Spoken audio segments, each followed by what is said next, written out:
இந்த வீடியோ பார்த்ததுக்கு அப்புறம் உங்களுக்கு இது நான் தான்னு தோணலாம். இந்த கதையில ஒருத்தர் காலையில எழுந்ததும் மனசுக்குள்ள ஒரே டயலாக், இன்னைக்கு டயட் ஸ்டார்ட் பண்றேன்னு. ஆனா காலை டீக்கு கூட பிஸ்கெட் இல்லாம குடிக்க முடியல. சரி பரவாயில்ல, மதியத்துல கொஞ்சமா சாப்பிடலாம்னு சொல்றாரு.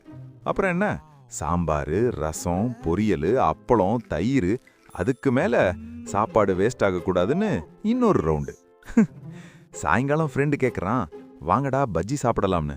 உடனே ஒரு பதில், இல்லடா நான் டயட். அடுத்து ஒரு செகண்ட் கழிச்சு, சரி ஒன்னே ஒன்று தான். ராத்திரி படுக்க போறப்போ வயிறு பேச ஆரம்பிக்கும், என்ன சார் டயட் என்னாச்சுன்னு.